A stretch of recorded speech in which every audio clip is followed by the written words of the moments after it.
go by Wondery Wonder Man. Yeah! Really? Have you ever heard or read or seen something that's been over and over played? Something that's like a CD that's going like... I don't know how to explain this to you guys. It's just the emotion that I'm feeling right now. Have you ever put a record on loop? I know most people don't have record players or turntables, but have you ever put a turntable or a record player on loop or a CD on loop? That's how I'm feeling right now, like, with some of the items that I am ready to talk about. And the Wondery Wonder joke, the Wondery Wonder Man joke, you DC and Marvel and Image comic book fans will get that joke, I hope. After I get my point across, I know some mofos are going to be offended. Please don't be offended. Just hear me out. Please, please, please, please just hear me out. Alright? First topic I want to talk about is this particular X-Men comic. It is, I think it's issue 30. It says issue 30. Why is it saying PG? Marvel PG issue 30. X-Men something.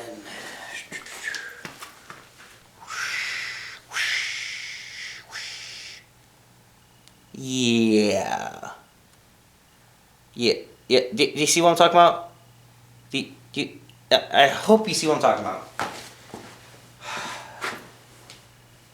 It shows lack of creativity when someone does a female spin-off character or a male spin-off character of something that already has been done. I feel Supergirl is kind of a perfect example of that. Lack of creativity. It's more unique and interesting when they develop a male or a female character without a counterpart. Perfect example. Wonder Woman. Awesome superhero. There's no Wonder Man counterpart. It's awesome. She's her own thing. Now, unawesome. Batman, Batgirl. I understand the idea and history behind Batgirl, but why does there have to be a female counterpart?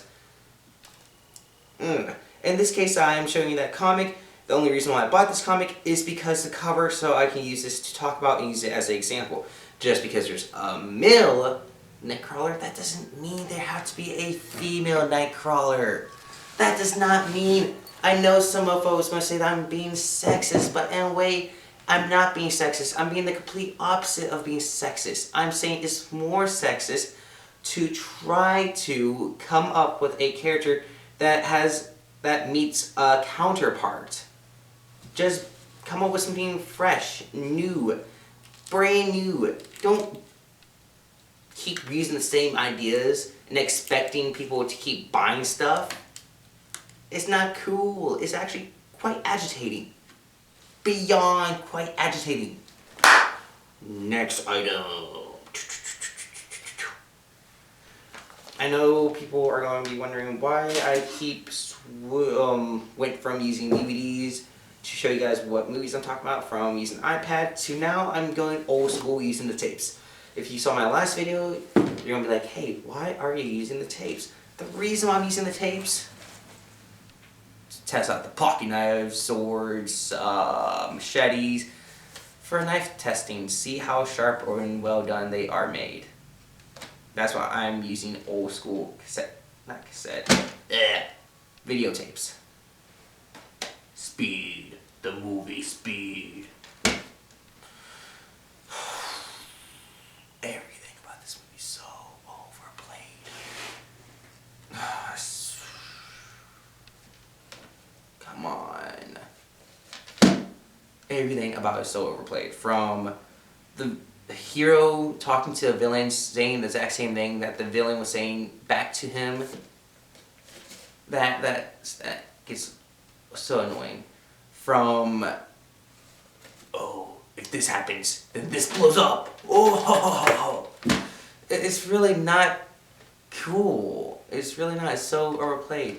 In this movie, storyline idea of the movie Speed is about this person hooked a bomb up to the bottom of a bus, and if the bus goes too slow, it blows up. If the bus goes too fast, it blows up. And on action time, they are looking for the man who attached the bomb to the bus and doing all these horrible, horrible crimes. Yeah, and just the it's not even a cool campy. It's like a really cheesy campy. Yeah. So on a scale of 1 through 10, I want to give this movie maybe a 3. Now the Eagle Eye Pocket Knife.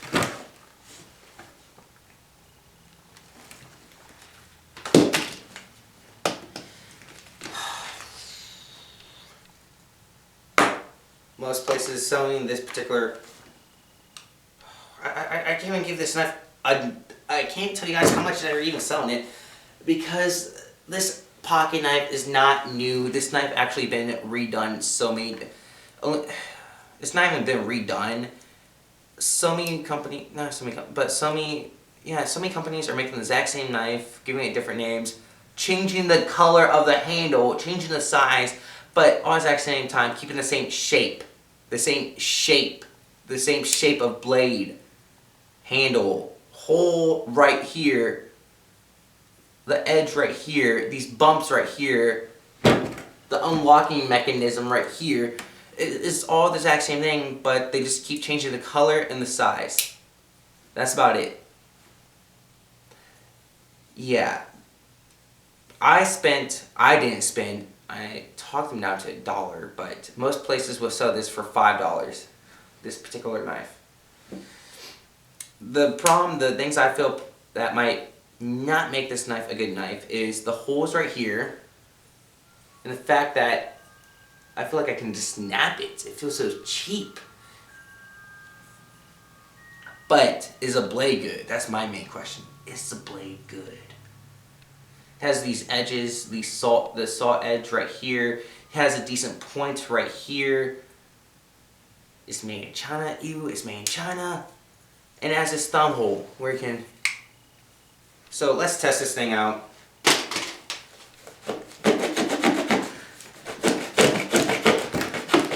The saw blade is so far working. Yeah, the saw blade's working.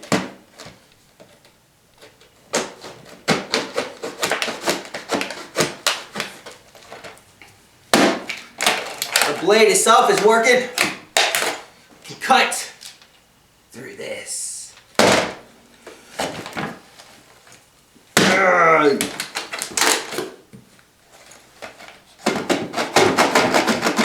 It's working all right.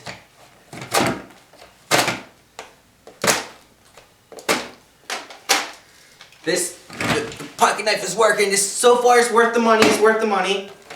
To be honest with you.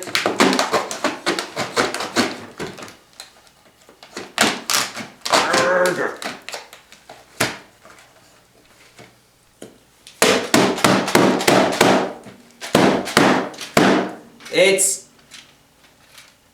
working so far. The blade, whoa, never mind. So far, maybe this might be worth $5. Even though the actual look of it is overplayed. It went right through the cassette tape.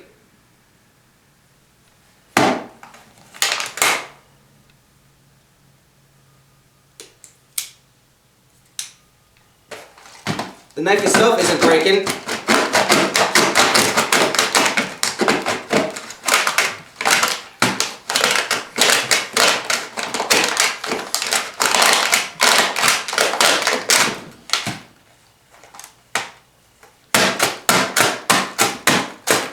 So far, I feel like this is totally worth $5.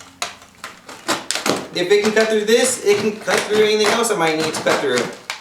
Wood to make Kindle, and just fill in the blank, whatever you might need it to be used for.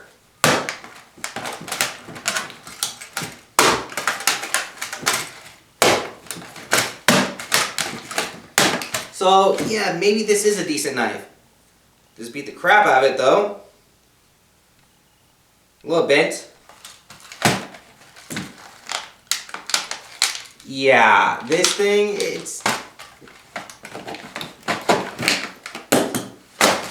it might be worth the money. Speed.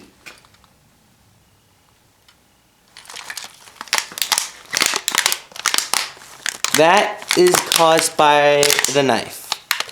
So the Eagle Eye knife. There we go. Oops. The Eagle Eye knife is actually. Why does it keep blurring? Silly camera. But the Eagle Eye knife is worth $5, even though the idea and the look of it is overplayed. If you like this video, please share, like, and subscribe. Thanks for watching.